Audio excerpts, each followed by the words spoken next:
Friends, welcome to V family creations. நீங்கள் எல்லோரும் நல்லா இருப்பீங்கன்னு நினைக்கிறேன். நானும் நல்லா இருக்கிறேன். இன்னைக்கு ராம் சீதா பார்க்க போகிறோம். பார்க்கலாமா?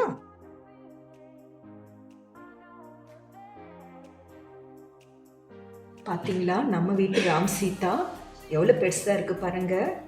ஏற்கனவே 4 பொரிச்சிட்டோம், அது உங்களுக்கு காமிக்கல. சாப்பிட்டோம். அப்புறம் நம்ம வீட்டு செடியில் பட்சியெல்லாம் நிறையா வரும், கிளி எல்லா பட்சி வருது. அது சாப்பிட்டா சொல்கிறதே வேண்டாம், ருசியை வேற இருக்கா. அது சாப்பிட்றது அது ஒரு நல்ல பார்க்கக்கே நல்ல டிசைனாக இருக்கும். ஓட்டு பண்ணிவிடும், கண்ணாடி மாதிரி. இங்கேருந்து பார்த்தா அந்த ஓட்டை நல்லா தெரியும், வேற இடத்துல பார்க்கலாம். சுரங்கம் மாதிரி அப்படியே ரவுண்டாக செஞ்சிடும். அது சாப்பிட்டா கீழே அப்படியே விழும். ரொம்ப ஹைட்டாக மரம் போயிடுமா, பொறைக்க முடியல, கஷ்டப்பட்டு பொறிச்சோம். அது பாருங்க, ஹைட்டா போயிடுச்சு. பாருங்க, இது ஸ்டெம் பார்த்தீங்களா, ரொம்ப சிரமம் கட் பண்றதுக்கு. பாருங்க எப்படி இருக்கு, எவ்வளவு தப்பமா இருக்கு பாருங்க. கிட்டத்தட்ட இது வந்து 1/2 கிலோ இருக்குங்க. இது 1/2 கிலோ மேல இருக்கு. உங்களுக்கு காமிக்கணும் பாருங்க. இதோட இலை பார்த்தீங்களா, உங்களுக்கு தெரியணுக்காக காமிக்கிறோம். இலை பாருங்க. இந்த சாதா சீதா அது இவ்வளோ பெருசு இருக்காது இலை. இது ராம் சீதா பெருசாக இருக்கும் இலை. பாருங்க, இப்படி தான் இது வந்துருக்கும். சாதா சீதானா அதில் வந்து கொட்டை அதிகமாக இருக்கும், இதில் வந்து உங்களுக்கு கொட்டை கம்மி. சாப்பிடும்போது கொஞ்சம் கொட்டை அதிகமாக இருந்தால் கஷ்டப்படுவோம் இல்லையா, இது அப்படி இல்லை. எனக்கு ரொம்ப பிடிச்ச பழம் இது. நல்ல டேஸ்டாக இருக்கும், கஷ்டம் இல்லாமல் சாப்பிடலாம். அது இந்த ஸ்கின் வேற ரொம்ப சன்னமாக இருக்கும். அந்த சீத்தாப்பழம்னா உங்களுக்கு கொஞ்சம் ஒரு மாதிரியா மேல சாப்பிடும் போது உங்களுக்கு துவர்ப்பு இருக்கும் இல்லைங்களா. நம்ம சாப்பிடும் போது துவர்ப்பு இல்லை, அது ஒரு மாதிரி நமக்கு சாப்பிடும் போது பிடிக்காது. ஆனா இது அப்படி கிடையாது, இது ரொம்ப நல்லா இருக்கும். இது ஊட்டியில் தான் ஜாஸ்தி. அப்படியே சன்னமா இந்த உருளைக்கிழங்கு லேயர் எப்படி இருக்கு உங்களுக்கு எடுக்கும் போது, அந்த மாதிரிதான் இந்த தோல் இருக்கும். ஒன்று எடுத்து காமிக்கலாமா? பாருங்க, இந்த பழம் சாப்பிடுறதுனா நீங்கள் இப்படியே கூட. இது கொஞ்சம் பழுத்தடிச்சு பாருங்க, அப்படி எப்படி ட்விஸ்ட் பண்ணுமா ஈஸியாக வரும். எவ்வளோ பார்த்தீங்களா உள்ள அந்த காம்பே பாருங்க, உங்களுக்கு இவ்வளோ ஸ்ட்ராங் இருக்குது இந்த பழத்துக்கு. நம்மளுக்கெல்லாம் கை வலிங்க, கட் பண்ணி முடியல. நானா நீயா போட்டி போட்டு கட் பண்ணோம், நானும் அம்மா.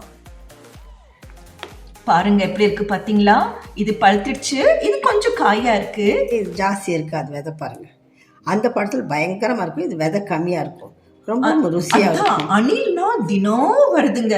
புல்புல் அணில் கூட புல்புல் தான் நிறைய மரங்கொத்தி ஆட்டம் அப்படியே பாருங்க, எப்படி லேயராட்டம் வருது. இது இப்படி எடுத்துட்டீங்கன்னா இந்த அளவு தான் வரும், ஜாஸ்தி வராது. அப்படியே சதையா இருக்கும், அப்படியே நீங்க சாப்பிட்டுடலாம். கிளி எல்லாம் வந்து சாப்பிடுதுங்க. கிளி சத்தனா சொல்றதே வேண்டாம். பாருங்க, அவ்வளோ இல்லை கொட்டை, ரொம்ப டேஸ்டா இருக்கும். சரி, பக்ஷி சாப்பிட்டோம், அப்படி விட்டுட்டோம். எங்கள் வீட்டில் எப்பவுமே கீனே இருக்கும் எல்லாமே. வீட்டில் சத்தம் என்னவோ சொல்லுவாங்க, காட்டுக்குள்ளே இருந்தால் எப்படி இருக்குமோ அதுபோல். அதுவும் ஒரு சந்தோஷம். அப்புறம் இன்னொன்று, நம்ம வீட்டில் வந்து ஏர் கண்டிஷன் கிடையாது. ஏர் கண்டிஷனில் ஏர் கூலர், ஏசி இல்லை. எதுக்குன்னா இந்த செடி இருக்குங்களா, அதே நல்ல குளிராக இருக்கும் நம்மளுக்கு. ஸோ நமக்கு ஏசியே தேவையில்லை, நல்ல காற்று வரும். இந்த பழத்தில் என்னோட பொண்ணுக்கு வந்து ஜூஸ் போட்டு கொடுத்தா பாலில் ரொம்ப டேஸ்ட்டாக இருக்கும். அதுதான் வேணும், அப்படியே டைரக்ட் சாப்பிட மாட்டேன், எனக்கு ஜூஸ் தான் வேணும் கேட்பான். டெய்லி அவள் மார்னிங் வந்து படிக்கும் போது நான் ஜூஸ் போட்டு கொடுத்துடுவேன் அவளுக்கு. இது சாப்பிட்டாலே அது 1 டம்ளர் ஜூஸ் நல்ல திக்னஸ் நான் கொடுப்பேன்னா, அது சாப்பிட்டாலும் அவளுக்கு நல்லா ஃபீல் ஆகும், பசிக்காது. இது அதே ஹெவியாக இருக்கும். ஸ்கூலுக்கு போகும்போது லைட்டாக டிஃபன் சாப்பிட்டு போவா, அவ்வளோதான்.